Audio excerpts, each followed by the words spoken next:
संपूर्ण राज्यामध्ये विधानसभा निवडणुकीची रणधुमाळी जोरात सुरू आहे आणि प्रचाराच्या तोफा देखील धडाडत आहेत। अशातच शेवटच्या अंतिम टप्प्यामध्ये प्रचार शिगेला पोहोचलेला आहे। महाराष्ट्राचं लक्ष लागून राहिलेला जो मतदारसंघ आहे तो अलिबाग मुरुड मतदारसंघ आहे आणि या ठिकाणी जी आहे ती तिरंगी लढत होते असं चित्र या ठिकाणी दिसतंय।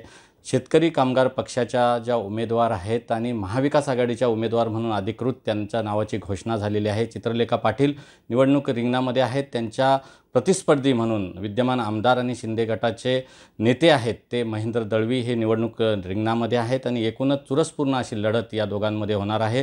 तर बंडखोर उमेदवार भाजपचे दिलीप भोईर हे देखील निवडणुकीच्या रिंगणामध्ये आहेत।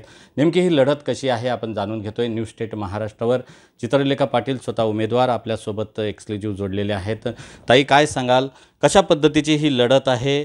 प्रस्थापित विरुद्ध आपण या ठिकाणी निवडणुकीच्या रिंगणामध्ये आहात, कसं आव्हान आहे का? मतदारसंघामध्ये एकूणच कसा प्रतिसाद आहे? आपण पूर्णतः पायाला भिंगरी लावून मतदारसंघात फिरता, काय परिस्थिती आहे? बदलाचं वारं चित्र आहे, परिवर्तन आहे? बदलाचं, चिडीचं, गद्दारांना गाडण्याचं सगळं वातावरण आहे। त्याच्यामुळे प्रचंड चीड गुवाहाटीला गेलेल्या आमदारांची आणि माझ्या समोर एक उमेदवार आहेत ते आत्ताच गुवाहाटीला 50 खोके घेऊन आलेले आहेत। दुसरीकडे त्यांच्या पक्षात बीजेपीत असलेले छोटम शेट्टी बंडखोरी केल्यामुळे त्यांची आघाडीची बिघाडी झाली आणि इथे महाविकास आघाडी एकदम सोबत असल्यामुळे काँग्रेस असेल, शिवसेना उद्धव बाळासाहेब ठाकरे असतील, शेका पक्ष स्वतः असेल, आम्ही सगळे खूप जोरात काम करतोय। त्याच्यामुळे महाविकास आघाडीचा विजय निश्चित आहे। प्रत्येक उमेदवारांना आपापलं व्हिजन विकासाचं मांडलेलं आहे। जनतेसमोर जाताना विकासाचे मुद्दे आणि आपला स्वतःचा वैयक्तिक जाहीरनामा, पक्षाचा जाहीरनामा आपण तुम्ही जनतेसमोर ठेवता। कशा पद्धतीनं आपलं विकासाचं विजन आहे? अलिबाग मुरुड मतदारसंघामध्ये असे कोणते प्रश्न, कोणत्या समस्या प्रलंबित आहेत ज्यांना भविष्यात तुम्हाला न्याय द्यायचा आहे? आणि विकासाचं व्हिजन काय? नॅशनल लेवलला ते व्हिजन कसं असेल तुमचं? काय सांगाल? काय विकासाचा दृष्टिकोन आहे आपल्या नजरेत? मला असं वाटतं सगळ्यांनी माझं आत्तापर्यंत काम पाहिलं आहे, एज्युकेशन फील्डमध्ये पाहिलं आहे, करोनात पाहिलं आहे। त्याच्यामुळे यापुढे मी एक बोलणारी आमदार आहे। कुठल्याही आमदाराचं काम असतं की मतदारसंघात प्रश्न मांडणं। जयंतभाई असतील, स्वर्गीय मीनाक्षीताई असतील, या सगळ्यांनी अधिवेशनात प्रश्न मांडले, उत्तरं शोधली आणि समस्या सोडवल्या। पण आपण पाहिलं मागे निवडून दिलेल्या आमदारांनी ना प्रश्न मांडले, त्याच्यामुळे प्रश्नच नाही मांडले तर उत्तरं कशी मिळणार? तर सर्वप्रथम माझी विजन ही आहे की चौफेर समस्या मी अधिवेशनात मांडीन। दुसरं म्हणजे पाण्याचा महिलांना भेडसावणारा एक प्रश्न आहे, तो नक्कीच सोडवण्याचा या ठिकाणी मी प्रयत्न करीन। आणि मग एज्युकेशन असेल, पाणी असेल, रोजगार असेल। आता सहकार क्षेत्र तुम्हाला माहिती आहे, जयंतभाई हे सहकार क्षेत्राचे किंग आहेत आणि सहकार क्षेत्राच्या माध्यमातून आपण अनेकांना नोकऱ्या लावल्या आहेत। तर त्याच्यातसुद्धा मी काम करते आणि यापुढेसुद्धा करीन। टुरिझमसाठी काम करीन, कोळी बांधवांसाठी काम करीन। मग त्यांचे प्रश्न असतील, त्यांचा आज व्हॅलिडिटीचा मोठा प्रश्न आहे, तर या सगळ्या प्रश्नांकडे मी नक्कीच पाठपुरावा घेईन। अलिबाग मुरुड मतदारसंघामध्ये जर बघितलं तर पर्यटन हा विषय अतिशय महत्त्वाचा आहे। पर्यटनावर आधारित रोजगार निर्माण झाला आहे का? रोजगाराच्या संधी तरुणांना आहेत का? इथलं स्थलांतर रोजगारासाठीचं थांबेल का? भविष्यामध्ये रोजगार निर्मितीसाठी आपले काय प्रयत्न असेल? आणि आता सध्या इथे रोजगार निर्माण करण्यामध्ये लोकप्रतिनिधींना यश आलं आहे का? काय सांगाल? कशा पद्धतीची परिस्थिती आहे सध्या मतदारसंघाची? मला असं वाटतं की इथलं टुरिझम अनेक लोकांना रोजगार देतं, पण जर आपण आपल्या मुलांना अजून चांगलं शिकवलं तर स्थानिकांना ते रोजगार मिळेल। तर नक्कीच अतिथी देवो भव आम्ही स्वागत करतो, पण माझी विजन आहे की इथल्या स्थानिक माणसांनी हॉटेल्स काढले पाहिजे, इथल्या स्थानिक माणसाचे मोठे सगळं इंडस्ट्री आली पाहिजे आणि त्याच्यासाठी आम्ही प्रयत्नशील आहोत। म्हणून आम्ही एज्युकेशनवर जास्ती भर देतो। तुम्हाला माहिती आहे की मागेसुद्धा मी 2 ते 3 रोजगार मेळावे घेतलेले, ज्याला आम्ही बऱ्याच मुलांना नोकऱ्या लावण्यात यशस्वी झालो। तिसरं म्हणजे जे पुढारपण होतं मागचं, त्यांनी अजिबात काहीच रोजगारासाठी केलेलं नाही आहे। मागचे 5 वर्षसुद्धा केलेलं नाही आहे। मागच्या 5 वर्षात इनफॅक्ट त्यांनी गावोगावी बायोडेटा गोळा केले आणि मुलांची फसवणूक केली। पण मी तुम्हाला सांगते, मला अभिमानाने सांगायचं वाटतं, मी काय करीनपेक्षा काय केलेलं आहे हे बघा। शेका पक्षाने अनेक संस्था काढल्या, संस्था वाढवल्या, रुजवल्या, बँकिंग असेल, एज्युकेशन असेल, आणि या संस्थेच्या माध्यमातून तुम्ही प्रत्येक ग्रामपंचायतीत जा, आमचे 10 तरी कर्मचारी तुम्हाला मिळतील। तर माझा फोकस असेल की या संस्था आणि सहकार क्षेत्र अजून कसं वाढेल, कारण की सहकारातनं मोठी रोजगार निर्मिती होते। तर नक्कीच ह्याकडे माझं लक्ष आहे। राज्यात एकेकाळी शेतकरी कामगार पक्ष हा खूप सामर्थ्यवान आणि बलाढ्य पक्ष होता. लाल बावट्याची संपूर्ण हवा या ठिकाणी होती. आमदारांची संख्या देखील होती. मधल्या काळामध्ये बदल होत गेला. राजकीय थोडीशी उतरती काळा लागल्यासारखं झालं. पण मात्र आता पुन्हा ह्या निवडणुकीच्या रूपानं सरचिटणीस जयंत पाटील यांनी ज्या पद्धतीची खेळी केलेली आहे आणि सर्व महाविकास आघाडीच्या माध्यमातून जे उमेदवार उभे केलेले आहेत, कशा पद्धतीनं विजयश्री खेचून आणता येईल, या उमेदवारांना यश कसं मिळेल? कारण की शेतकरी कामगार पक्ष आता एकटा नाही आहे. उद्धव बाळासाहेब ठाकरे शिवसेनेची ताकद आहे. काँग्रेस देखील तुमच्यासोबत आहे. इथं देखील तीच परिस्थिती आहे. उमेदवारांना महाविकास आघाडीतल्या घटक पक्षांचा कसा फायदा होईल आणि किती फायदा होईल? मला वाटतं ज्या पद्धतीने मांडणी केली आहे, मग ते जयंतभाई असतील, पवारसाहेब असतील, उद्धवसाहेब असतील किंवा नाना पटोले साहेब असतील, या सगळ्यांनी जसं आम्हाला उभं केलं आहे. म्हणजे मला उभं करण्याचं कारण हे आहे की मी एक महिला आहे आणि सुशिक्षित आहे आणि मी महिलांचे प्रश्न मांडू शकते, तरुणांचे प्रश्न मांडू शकते. तर या महाविकास आघाडीचा खूप उपयोग होईल. आज आम्ही 3 तरुण उमेदवार तुम्हाला दिसतो. प्रीतम म्हात्रे असतील, बाबासाहेब देशमुख असतील, मी स्वतः असतील, अतुल म्हात्रे असतील, सगळे ग्रॅज्युएट उमेदवार आपण दिलेत. तर नक्कीच मला वाटतं एक वाईब आहे.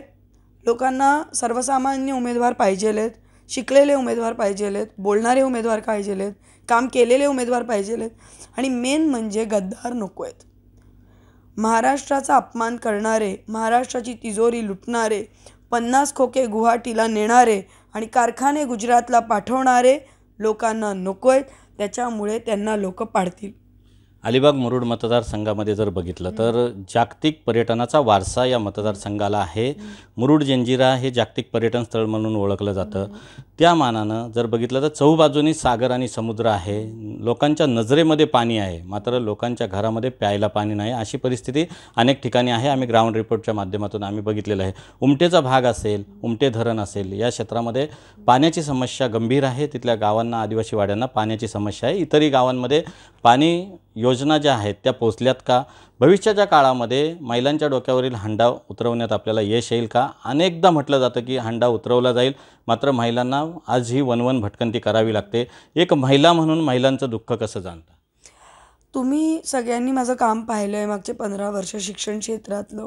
मी मगाशीसुद्धा म्हटलं की माझा सगळ्यात पहिला अजेंडा जो निवडून आल्यावर असेल तो पाणी असेल आणि एक महिलाच एका महिलेचं दुःख समजू शकते. त्याच्यामुळे मी आश्वासन देते, मी उमटे धरणाचा गाळसुद्धा स्वतः साफ केलेला. हे फक्त बाकीचे बॅनर लावतात जलजीवन मिशनचे, पण ना कॉन्ट्रॅक्टिंग ना काही. मी आश्वासन देते माझ्या महिला भगिनींना आणि त्यांना माहिती आहे. त्यांनी पूर्वी माझं काम पाहिलं आहे की चित्रलेखा पाटीलनी शब्द दिला की तो शब्द असतो आणि तो शब्द पूर्ण होतो. त्याच्यामुळे मी हा नक्कीच त्यांच्या डोक्यावरचा हंडा पुढच्या 5 वर्षात अनेक ठिकाणी उतरवीन, हे या ठिकाणी तुमच्या चॅनलच्या निमित्ताने आश्वासन देते. सुशिक्षित तरुण आहेत. बेरोजगारीचं मोठ्या प्रमाणावर देशाला या ठिकाणी विळखा बसलेला आहे आणि सुशिक्षित बेरोजगार 10 जर जागा असतील तर त्या ठिकाणी हजारो अर्ज त्या ठिकाणी येऊन पडतात. बेरोजगारीचा मुद्दा या मतदारसंघाला देखील भेडसावताना दिसतोय. काय सांगाल? बेरोजगारीसाठी सोडवण्यासाठी आपण काय प्रयत्न शेतकरी कामगार पक्षाच्या माध्यमातून केलेले आहेत? याच्यापुढं भविष्यामध्ये आपण काय प्रयत्न करणार आहोत? एकूणच अलिबाग असेल किंवा मुरुड असेल या मतदारसंघामधल्या तरुणांच्या हाताला काम मिळेल का? काय परिस्थिती आहे? एकूणच आत्तापर्यंत या ठिकाणी बेरोजगारीची समस्या मिटवण्यामध्ये सत्ताधाऱ्यांना यश आलं आहे का? कसं बघता याकडे? मला वाटतं जे आमचे प्रतिस्पर्धी आहेत त्यांनी अर्धीने पाव पण नोकरी लावलेली नाही आहे. बेरोजगारीचे 3-4 मुद्दे आहेत. एक म्हणजे जो स्थानिक पक्ष असतो, जो निवडून येतो, त्यांनी कारखाने आणले पाहिजे. तर मागच्या आमदारांनी खूप कबूल केलं की आम्ही कारखाने आणू, पण एकसुद्धा 5 वर्षात मुख्यमंत्री त्यांचा होता, आमदार ते स्वतः होते, तरी कारखाने आणले नाही. दुसरं म्हणजे तुम्ही शेका पक्षाचं काम पाहिलं आहे. शेका पक्षाने संस्था काढल्या, वाढवल्या, जगवल्या, रोजगार दिला. मगाशी मी जसं म्हटले, प्रत्येक गावात कमीत कमी आमच्या 10 नोकऱ्या ऑलरेडी आहेत. तर आम्ही या सहकार क्षेत्रात अजून काम करणार आणि तिथे नोकऱ्या वाढवणार. आणि लाल बावट्याकडे एक प्रचंड ताकद आहे जनतेची. तर उद्या एखादी गेल कंपनी असो किंवा RCF असो, आम्ही एक दबाव ठेवणार की ते स्थानिक पोरच, GSW असो, आम्ही एक दबाव ठेवणार की ते स्थानिक पोरच लागली पाहिजे, भूमिपुत्रच लागली पाहिजे. आणि अशा पद्धतीचे कडवे आंदोलन आम्ही पूर्वीसुद्धा केलेले आहेत, तर यापुढे सुद्धा करणार. पण त्याच्यासाठी लोकांना कळायला पाहिजे की त्यांना शेका पक्षाचा आमदार देणं आणि शेका पक्ष रायगड जिल्ह्यामध्ये स्ट्रॉंग असणं खूप गरजेचं आहे. आपण उमेदवारीचा अर्ज भरला, त्यापूर्वी एक मोठी भव्य दिव्य सभा झाली. लालबावट्याचं वादळ संपूर्ण घोंघावलं, पण मात्र तुम्ही जाताना केवळ महिला भगिनी घेऊन गेलात आणि सायकलवर तुम्ही गेलात. सायकलवर गेलात, काहींना आवडलं, काहींना रुचलं नाही. काय सांगाल, सायकलवर एवढं प्रेम का आहे आपलं? नाही, काय आहे, मतदारसंघात मला सायकलवाली ताई म्हणतात, कारण की मी 25,000 मुलींना सायकल दिली आहे. आणि मला नेहमी असं वाटतं की सायकल एक सिम्बॉल आहे. चाकाची जेव्हा निर्मिती झाली तेव्हा चाक फिरतं, म्हणजे प्रगती होते. तर मला वाटतं चाक एक सिम्बॉल आहे प्रगतीचं, पुढे जाण्याचं, महिलांनी पुढे जाण्याचं. त्याच्यामुळे क्रांतीज्योती सावित्रीबाई फुलेंचे विचार घेऊन आम्ही सायकलवर बसलो आणि आज महिला शक्ती विधानभवनाकडे पुढे जाते आहे. लाडकी बहीण योजना महाराष्ट्रामध्ये मोठ्या प्रमाणावर त्या ठिकाणी सध्या चर्चेत आहे. ही योजना जी आहे ती महिलांना आकर्षित करण्यासाठी आहे असं महाविकास आघाडीकडून आरोप होतो. आत्ता सध्या जर बघितलं तर संपूर्णतः महाराष्ट्रामध्ये 288 विधानसभा मतदारसंघामध्ये महायुतीच्या उमेदवारांना लाडकी बहीण योजनेचा फायदा होईल का? महाविकास आघाडीला याचा फटका होईल का? काय सांगाल, कसं बघता या योजनेकडं? ही योजना कशी आहे, नेमकी महिलांना लाभदायक आहे का, की महिलांना सक्षमीकरणासाठी अजून काही करता येईल? सर्वप्रथम तर मला या ठिकाणी सांगायचं आहे की सुप्रियाताई सुळेंनी परवा ओपनिंग केलं की महाविकास आघाडी प्रत्येक महिलेला निवडून आल्यावर 3,000 रुपये देईल, जे 1,500 रुपयाच्या डबल आहेत. एक दुसरं म्हणजे 1,500 रुपये आले हे बरोबर आहे, चांगली गोष्ट आहे, महिला भगिनीला पैसे मिळणं गरजेचं आहे. पण एका खिशाने आले आणि दुसरीकडे तुम्ही तेलाचा भाव बघा, लसणाचा भाव बघा, महागाई एका वेगळ्या टोकाला आहे. आणि आले तर मग ते सुरुवातीपासून का नाही आले? इलेक्शनच्या 2 महिने आधी एवढी घाई गडबडीत का आले? हा पण प्रश्न त्या ठिकाणी मला पडतो. हा इलेक्शन स्टंट वाटतो. सगळ्या महिला म्हणतात हा इलेक्शन स्टंट आहे. आणि ह्याच्याबरोबर मला वाटतं लाडक्या बहिणीला गरजेचं आहे सुरक्षितता. तर सुरक्षिततेचं काय, तिच्या रोजगाराचं काय, तिच्या बचत गटांचं काय, तिच्या पाण्याचं काय, तिच्या शिक्षणाचं काय, हे सगळे प्रश्न आहेत. तर मला वाटतं लाडकी बहीण ही लाडक्या खुर्चीसाठी इलेक्शन स्टंट होता. कोकणाला 720 किलोमीटर लांबीचा विस्तृत अथांग सागरी किनारा आहे आणि रायगड जिल्ह्याला 240 किलोमीटरचा सागर किनारा आहे. आपण जर बघितलं तर हजारो मच्छीमार बांधव, कोळी बांधव यांचा उदरनिर्वाहाचं साधनच मासेमारी आहे. अशा ह्याच्यामध्ये वातावरणामध्ये मत्स्य व्यावसायिकांचे प्रश्न सुटलेत का? महिला भगिनींचे, महिला कोळींचे प्रश्न सुटलेत का? कसं बघता भविष्याच्या काळामध्ये मच्छीमारांना कसा न्याय देता येईल, काय सांगाल? सर्वप्रथम तर मी महाविकास आघाडीकडनं माझ्या प्रत्येक भाषणात बोलले की माझे प्रतिस्पर्धी आमदार दळवींनी अतिशय वाईट शब्द माझ्या कोळी बांधवांबद्दल वापरले, याचा मी महाविकास आघाडीच्या वतीने जाहीर निषेध करते. दुसरं म्हणजे कोळी बांधव अलिबाग, मुरुड, रोहा मतदारसंघाचा आन बान आणि शान आहे. तो रोज समुद्राशी झुंजत असतो, त्याचं आयुष्य कठीण असतं. कधी मच्छी मिळते, कधी नाही मिळत. डिझेल परताव्याचे प्रश्न आहेत, सबसिडीचे प्रश्न आहेत, बर्फ खूप महाग झालेला आहे, प्रॉपर स्टोरेज नाही आहे. तर मला वाटतं जेव्हा मीनाक्षीताई राज्यमंत्री होत्या फिशरीजच्या, तेव्हा त्यांनी खूप चांगलं काम मच्छीमारांसाठी केलं. पण अलीकडच्या काळात आपण पाहिलं की विद्यमान आमदारांनी अजिबात कोळी बांधवांवर लक्ष दिलं नाही. इनफॅक्ट ते वाटेल ते बोलले, म्हणजे हेच दिसून येतं ह्यातनं.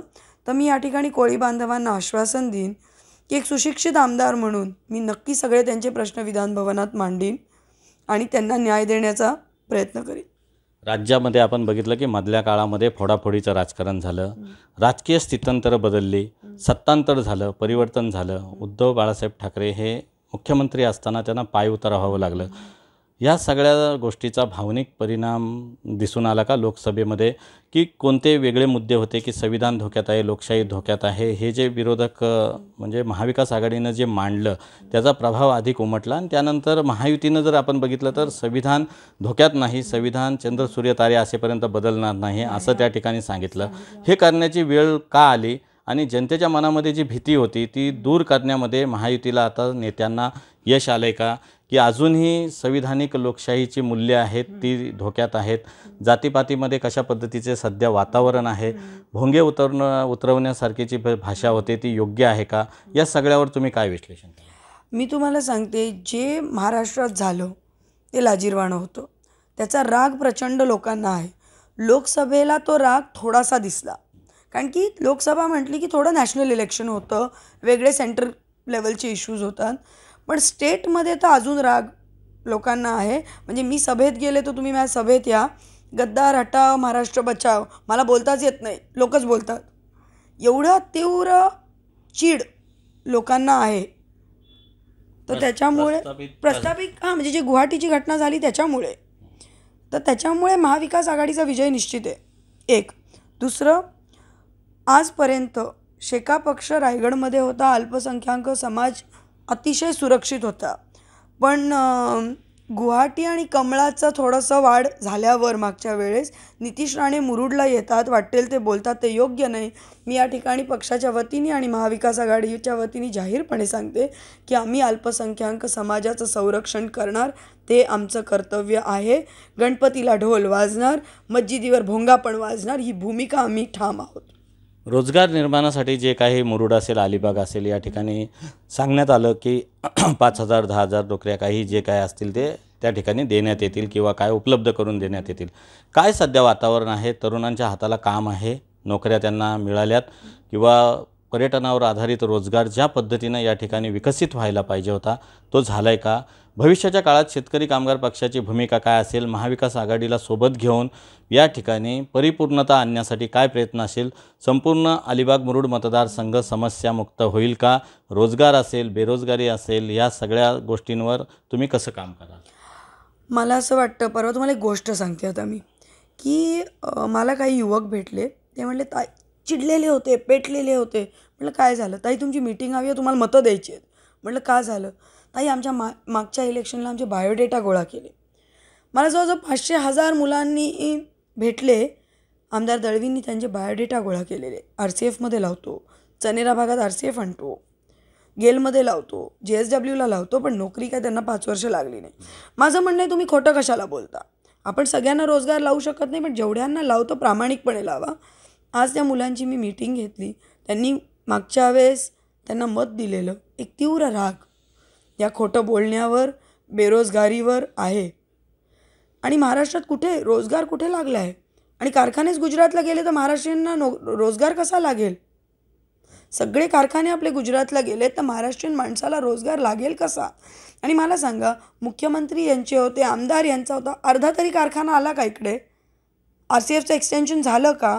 त्याच्याबद्दल यांनी किती प्रयत्न केला, किती प्रश्न मांडले? हा प्रश्न मला तुमच्या चॅनलच्याद्वारे विचारायचा आहे. मग शेवटचा प्रश्न आहे, सत्ता कोणाची येईल? कसं वातावरण आहे राज्यामध्ये? आणि आपल्या संपूर्ण मतदारसंघामध्ये ज्या ज्या ठिकाणी रायगड जिल्ह्यामध्ये 4 ठिकाणी शेतकरी कामगार पक्षाचे उमेदवार आहेत, इतरही काही ठिकाणी 2 ते 3 उमेदवार शेतकरी कामगार पक्षानं दिलेले आहेत. कसं वातावरण आहे? शेकापला अनुकूल वातावरण आहे का? कशा पद्धतीचं सगळं जनतेमधून तुम्हाला कसा कौल मिळेल?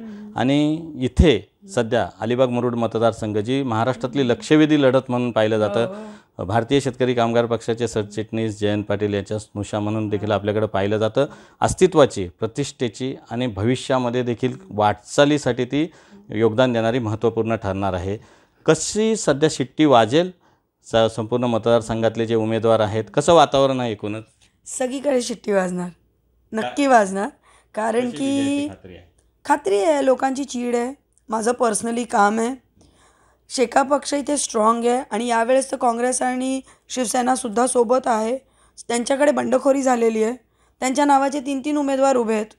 प्रयत्न केलेला माझ्या नावाचा उभा करण्याचा. तुम्हाला एक गोष्ट सांगते, माझ्या नावाचा एक उमेदवार उभा करण्याचा प्रयत्न केला. माझ्या दरवाजाची बेल वाजली. ती म्हटली, चिवताई चिवताई दार उघड. आणि मी म्हटलं काय झालं? ताई मी चित्रलेखा पाटील, माझं नाव तुमच्यासारखंच आहे. माझा अर्ज भरायला सांगितलं आमदार दळवींनी, पण मी तो अर्ज भरणार नाही, कारण की तुम्ही एक महिला आहात. या मतदारसंघातल्या सगळ्या महिला माझ्यासोबत आहेत आणि निश्चितपणे विजय महाविकास आघाडीचाच आहे. अलिबाग मुरुड मतदारसंघामध्ये काटेकी टक्कर आहे. मतांचं विभाजन मोठ्या प्रमाणावर होणार आहे. भाजपचे नेते आणि बंडखोर म्हणून एकेकाळी शेकापमध्ये होते, माजी सभापती होते, दिलीप भोईर उर्फ छोटमशेठ भोईर, हे निवडणुकीच्या रिंगणात आहेत. त्यामुळं चुरसपूर्ण लढत आहे.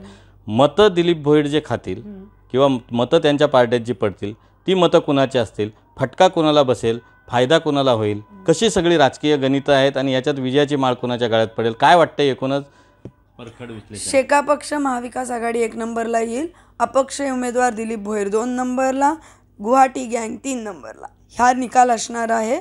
आणि लोकसभेला तुम्ही आकडे पाहिले तर लोकसभेला दिलीप भोईर आणि राष्ट्रवादी, अजित पवार गट आणि शिंदे गट एकत्र होता आणि आम्ही एकत्र होतो. तर तुम्हाला माहिती आहे त्यांना किती मतं मिळाली, आम्हाला किती मतं मिळाली. आमची मतं वाढणार आहेत, त्यांची मतं डिवाईड होणार आहेत. एकूणच आपण बघतोय की न्यूज स्टेटवर चित्रलेखा पाटील आपल्याशी जोडल्या होत्या आणि त्यांनी मतदारसंघ जो आहे अलिबाग मुरुड मतदारसंघामध्ये ज्या पायाभूत नागरी सेवा सुविधा आहेत त्या सोडवण्यासाठी माझं प्राधान्य असेल. जनतेला अपेक्षित विकास मला करायचा आहे. विकासाचं विजन आहे. शिक्षण, आरोग्य आणि सुशिक्षित बेरोजगारांना न्याय देण्याची भूमिका मला घ्यायची आहे. माझा विजय निश्चित आहे. मी 1 नंबरला असेल, 2 नंबरला दिलीप भोईर असतील तर 3 नंबरला महेंद्र दळवी असेल, असं देखील त्यांनी या ठिकाणी न्यूज स्टेट महाराष्ट्रावर बोलताना स्पष्ट केलं आहे. परखड भूमिका मांडलेली आहे, अभ्यासपूर्ण विश्लेषण केलेलं आहे आणि नेमकं आपलं व्हिजन काय हे त्यांनी मांडलेलं आहे. राज्यामध्ये महाविकास आघाडीची सत्ता पुन्हा एकदा प्रस्थापित होईल असा विश्वास देखील चित्रलेखा पाटील यांनी व्यक्त केला आहे. न्यूज स्टेट महाराष्ट्रासाठी धम्मशील सावंत, रायगड, कोकण.